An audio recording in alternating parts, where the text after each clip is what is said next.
Olá a todos, sejam muito bem-vindos mais uma vez a esse canal, tá? Então galera, vamos dar seguimento aqui, vamos dar início a mais um vídeo aqui no dia. Hoje é sexta-feira, né, dia 8 de abril. Então galera, eu quero discutir um pouco, né, quero aqui, né, tirar um tempo para fazer esse vídeo aqui, para impor um pensamento, né, para compartilhar um pensamento aí. Eu gosto de usar esse canal também para, né, compartilhar reflexões que eu tenho, né, meu ponto de vista que eu tenho sobre as coisas. E eu peço desculpas, vocês podem estar escutando um som, né, de fundo, assim, uma música. É porque, infelizmente, eu tô no pior lugar possível para se gravar vídeo, tá? E eu vou fazer o esforço aqui, tipo assim, eu, né, não liguei, não dei bola, falei, vou fazer o vídeo assim mesmo, independente se tá tocando som ou não. O importante aqui é o público, né, ter atenção aqui no que eu tô falando, né? O importante é vocês prestarem atenção aqui na minha voz, certo, galera? Então, como no último vídeo, né, que eu fiz mais cedo, né, eu quero impor um raciocínio em cima dessa frase aqui do Albert Einstein. O Albert Einstein, ele é como se fosse um garoto propaganda da ciência moderna, certo? Porque a gente sabe que a teoria dele da relatividade é uma teoria muito famosa, etc e tal. Porém, a teoria da relatividade, no meu ponto de vista, ela não é verdadeira. É uma teoria apenas, tá? Porque ela não é observável, ela não é prática. Então aqui ele diz uma frase assim interessante e sugestiva. Ele diz assim, ó: a imaginação é mais importante que o conhecimento. Mas aí eu faço a pergunta: por que será que a imaginação é mais importante que o conhecimento? Por que é mais importante priorizar a imaginação, que é uma coisa que vem do nosso imaginário, do que priorizar o que o conhecimento nos traz ou nos trouxe? Por exemplo, vou dar um exemplo básico aqui, tá? Vou linkar isso aqui com os assuntos que eu trago aqui, tá? E um dos assuntos principais que eu trago aqui, que a gente gosta de discutir, é qual? Forma da Terra. Vou dar um exemplo aqui simples. Por exemplo, quando você vai na praia, você olha para o horizonte, você percebe que, independente se a água esteja alocada no horizonte, no mar, ou numa piscina, ou numa banheira, ou num copo, a tendência da água é sempre buscar o seu nível. Por quê? Porque essa é a física natural da água. A tendência da água é buscar o seu nível, independente do recipiente em que se encontre. Obviamente, se a água não for influenciada por nenhum outro meio externo, certo? Em seu comportamento natural, em seu estado natural, a água permanece naquele estado ali, né, líquido, no seu estado líquido e ali naquele nível, né? E a gente sabe que o mar é o parâmetro de nivelamento, certo? Pois bem, então o que acontece? A gente observa isso na realidade, a gente observa a movimentação do Sol e da Lua e das estrelas. A gente todo ano, entra ano e sai ano, todos os meses, ao decorrer do ano, a gente observa o mesmo mapa celeste no céu. Cruzeiro do Sul está sempre visível no céu. A gente não detecta, a gente não consegue detectar nenhum tipo de movimento, nenhum tipo de movimentação que a Terra realmente apresente, como nos é dito. E todos os experimentos, tá? Vale lembrar o seguinte, vou deixar claro aqui que todos os experimentos que tentaram provar que a Terra se move fracassaram, certo? Michelson e Morley conduziram um experimento científico em 1887, e isso é citado no livro do matemático Wolfgang Schmidt, o livro Ciência e Mito, tá? Tem uma parte que ele coloca isso no livro dele, tá? Ele cita esse experimento de Michelson e Morley, vale a pena, eu indico aqui para quem quiser ler, tá?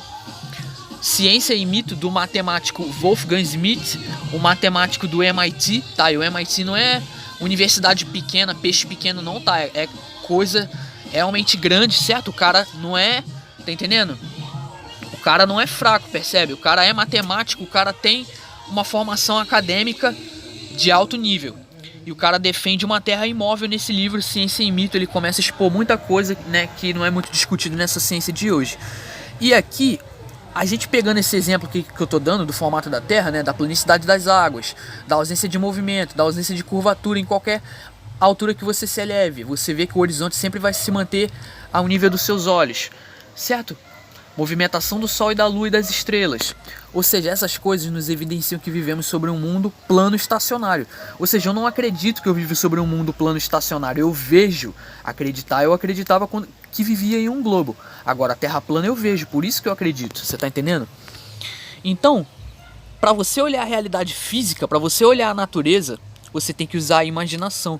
Por isso que Einstein diz que a imaginação é mais importante que o conhecimento. Por quê? Porque o que o conhecimento da natureza, o que o conhecimento da ciência de verdade, que é a ciência observável que nós observamos no dia a dia, o conhecimento que essa ciência nos trouxe, tudo que a lógica nos trouxe, essa ciência do globo veio impor a imaginação dela para destruir a lógica. Ou seja, você tem que matar a lógica para você acreditar nas teorias, né, postas, as teorias postuladas, né, como teorias, como fato absoluto, sendo que não é, são apenas teorias, e isso é vendido, né, tem muita imaginação científica, usa-se mais a imaginação para se crer nessas teorias do que praticidade. Essas coisas não têm praticidade. Então a imaginação acaba sendo mais importante do que o fato, do que o que o conhecimento está nos trazendo, você está entendendo? Bom, então vocês podem ver que todas as civilizações antigas, antigos egípcios, antigos nórdicos, antigos hindus, antigos maias, antigos incas, navarros, antigos hebreus, todos tinham a mesma concepção de formato da Terra. Todos eles tinham a mesma visão cosmológica do universo, ou seja, uma Terra plana, estacionária, com Sol e Luas dentro, orbitando, e essa Terra fechada por um domo, certo? E é o que a gente pode observar na realidade. Parte desse modelo é prático.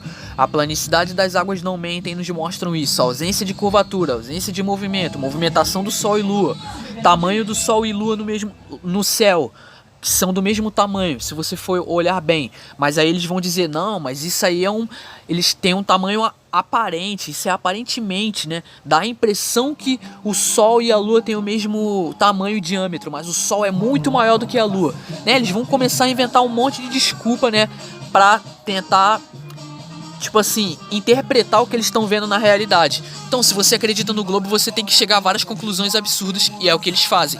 Se você entende o modelo da Terra plana, você consegue compreender a realidade com muito mais facilidade. É isso que as pessoas não entendem, é isso que as pessoas não conseguem compreender perante essa discussão aqui tão importante quanto essa. Então, o que eu quero dizer é o seguinte. Então, muitas pessoas costumam me perguntar, ah, Lucas, mas poxa, por que toda a comunidade científica, por que todas as agências espaciais, por que todos os físicos, por que todo mundo estaria errado e só você no seu canalzinho estaria certo? Então, meu amigo, eu vou devolver essa jaca manteiga pra você. Eu vou devolver essa pergunta pra vocês, opositores. Por que só a NASA e as demais agências espaciais e a comunidade científica estão certos hoje e todas essas civilizações antigas aqui do passado estavam erradas? E aí, você consegue me responder isso convincentemente? Por que todas as civilizações antigas do passado estavam erradas e só a comunidade científica, só a NASA e as demais agências espaciais estão certas? Ah, é porque os povos antigos eles não tinham muito conhecimento. Ah, é? Você pode provar isso? Quem garante que o mesmo nível tecnológico que a gente tem hoje, antigamente não era o dobro ou o triplo do que é hoje a tecnologia? Quem garante que não, galera? Percebem? Eu faço uma pergunta, quem foi que construiu as pirâmides do Egito? Quem foi que construiu muitos megalitos, muitos monumentos históricos que a gente vê aí ao longo do mundo, ao redor do mundo, que foram construídos ao longo da história, melhor dizendo? Então, você pode me responder isso convincentemente? Se você acha que os povos do passado não tinham tecnologia, que eles não eram inteligentes, meu amigo, então você está absurdamente errado sobre a história do passado, a verdadeira história da humanidade. Você está entendendo o que eu estou querendo dizer? Para quem não sabe, o modelo de previsão de eclipse, conhecido como ciclo de Saros, que é utilizado pela NASA, esse conhecimento vem desses povos antigos aqui. Por quê? Porque eles sabiam calcular e prever eclipses, eles estudavam os ciclos do Sol para poder plantar e fazer outras coisas. Eles sabiam prever eclipse com precisão, tendo base um modelo de terra plana estacionário, e dava certo. Pergunta, na época que essas civilizações antigas existiam, quando eles tinham essa concepção de um mundo plano, pergunta, heliocentrismo existia? Não, não existia. Então isso já aniquila essa história de que o eclipse se dá por conta de um corpo sobrepondo ao outro, né, por conta da teoria gravitacional. Mas na verdade não é isso. Eclipses, no meu ponto de vista, são fenômenos eletromagnéticos, porque a gente sabe que a Terra ela é elétrica e magnética. Essa é a verdadeira natureza da Terra. Ela não é gravitacional, como a ciência moderna nos diz. Então, se essas civilizações antigas sabiam prever eclipse com precisão, eles anotavam em tábuas, eles construíam astrolábios, inclusive, usavam astronomia para fazer navegação, e muitos deles são conhecidos como os pais da astronomia. E tudo isso baseado em um modelo de terra plana. Então, como é que dava certo? Você consegue me responder isso? Pois é, então é a questão que a gente tem que pensar. Então, quando eles viam a estrela Polaris, que é a estrela central, que está situada no norte, eles já sabiam, a partir do momento que eles começavam a ver essa estrela, eles já sabiam que eles estavam chegando no norte. Eles usavam essa estrela especificamente para se guiar. Então, espero que vocês tenham entendido, tá? Então, esse é o raciocínio do vídeo, tá? Continuarei falando mais sobre essas e outras. Infelizmente, é o mundo que a gente vive, tá? Eles usam a imaginação, tá? Porque é o seguinte, eu faço uma pergunta pra vocês. O que tem que ser mudado, a teoria ou o fato? Se a teoria não bate com os fatos, não se encaixa nos fatos, o que tem que ser mudado? É a teoria, certo? A ciência moderna não, a ciência moderna ela altera os fatos, tá entendendo? Ela muda os fatos para encaixar as teorias. Deveria fazer o certo, o contrário. Mudar as teorias para encaixar com os fatos. O fato é fato, você tem que mudar as teorias. Eles fazem isso, eles mudam o fato. Então, por isso que Einstein diz que a imaginação é mais importante que o conhecimento. Porque o que o conhecimento está te trazendo, o que a ciência observável, o que a ciência da observação, o senso comum está te trazendo como conhecimento, a imaginação está quebrando a lógica, impondo essas teorias dogmáticas, certo? Que não tem aplicabilidade no mundo real e usa-se a imaginação para crer nessas coisas, certo?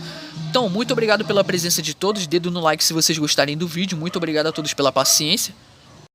Vou ficando por aqui, por hoje é isso, muito obrigado a todos e até mais.